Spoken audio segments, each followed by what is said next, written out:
Assalamualaikum warahmatullahi wabarakatuh. Pertama-tama marilah kita panjatkan puji syukur atas kehadiran Allah Subhanahu wa taala yang mana telah memberi kita nikmat iman, nikmat Islam, nikmat kesehatan sehingga kita bisa menyaksikan hasil video audit kelompok 11. Sholawat berikan salam tak lupa kita hadiahkan kepada Nabi besar Muhammad Rasulullah SAW dengan ucapan Allahumma sholli ala Muhammad wa ala ali Muhammad. Di sini saya akan memaparkan presentasi audit manajemen sumber daya manajemen program pelatihan dan pengembangan karyawan pada PT Telkom Regional 1 Sumatera.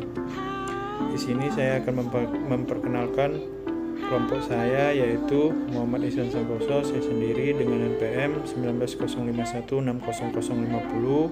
Yang kedua, Iqbal Pratama dengan NPM 19051600005.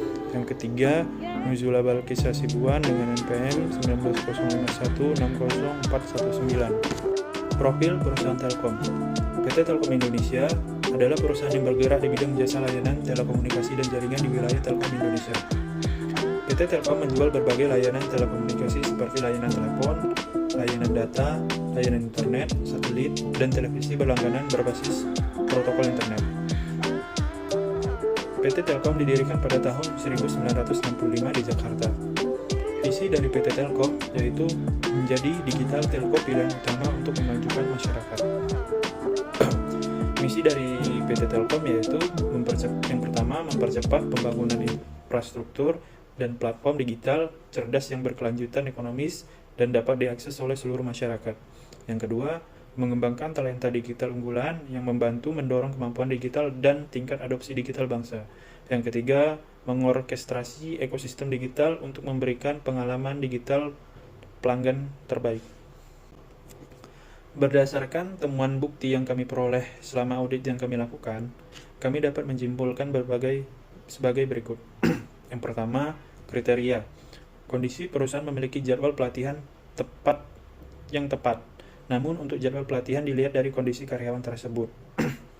Kondisinya, rencana pelatihan dan pengembangan karyawan harus diidentifikasi terlebih dahulu.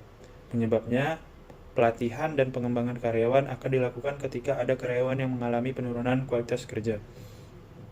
Akibatnya, kurangnya penjelasan lebih lanjut tentang program pelatihan dan pengembangan karyawan.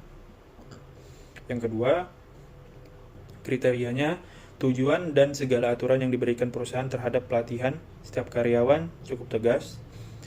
Kondisinya, pengelolaan pelatihan dan pengembangan harus disertai dengan aturan yang menyeluruh, tidak sepihak saja. Penyebabnya, program pelatihan disusun berdasarkan aturan-aturan yang sudah ditindaklanjuti oleh perusahaan.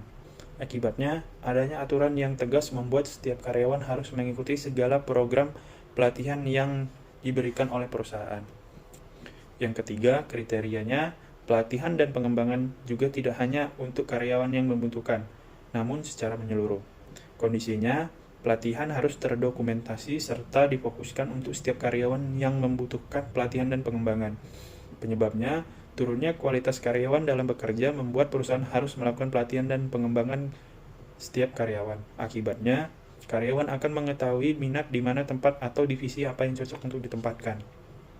Yang keempat, kriterianya, metode disesuaikan dengan kebutuhan setiap karyawan yang memang membutuhkan pelatihan dan pengembangan. Kondisinya, HR harus bisa mendampingi apa yang menjadi kebutuhan, perkiraan, dan pengembangan setiap karyawan.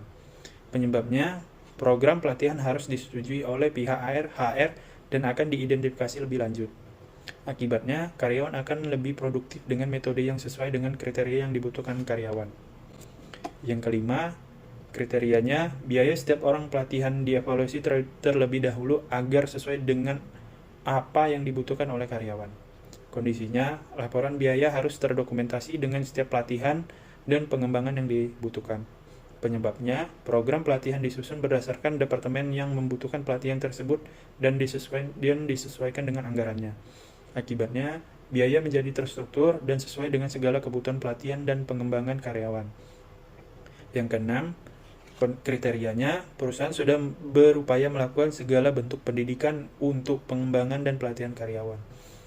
Kondisinya, pendidikan pelatihan yang dilakukan harus sesuai dengan apa yang dibutuhkan oleh para karyawan. Penyebabnya, perusahaan melakukan perbandingan untuk melakukan evaluasi tentang koordinasi setiap karyawan yang membutuhkan pelatihan. Akibatnya, meningkatkan kualitas. Hasil audit yang dilakukan menemukan beberapa kelemahan yang harus menjadi perhatian manajemen di masa yang akan datang. Kelemahan ini dapat dikelompokkan menjadi 3, yaitu yang pertama, kelemahan yang terjadi pada program perencanaan pelatihan dan pengembangan, yaitu kurangnya evaluasi terhadap karyawan yang membutuhkan pelatihan.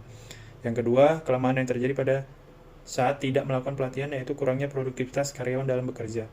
Yang ketiga, kelemahan yang terjadi karena kurangnya minat karyawan dalam unit-unit tertentu dikarenakan tidak sesuai dengan keahliannya.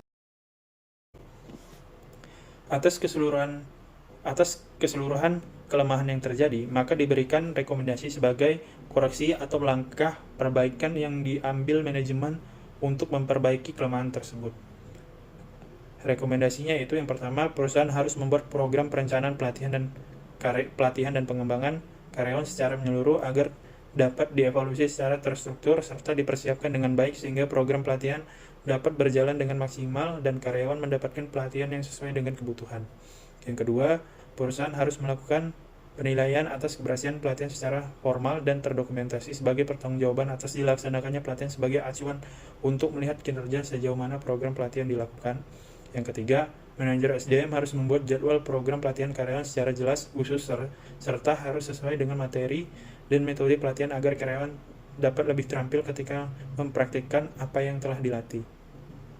Keputusan untuk melakukan perbaikan atas kelemahan ini sepenuhnya ada pada manajemen, tetapi jika kelemahan ini tidak segera diperbaiki, kami mengkhawatirkan akibat yang lebih buruk dan program pelatihan karyawan di masa yang akan datang.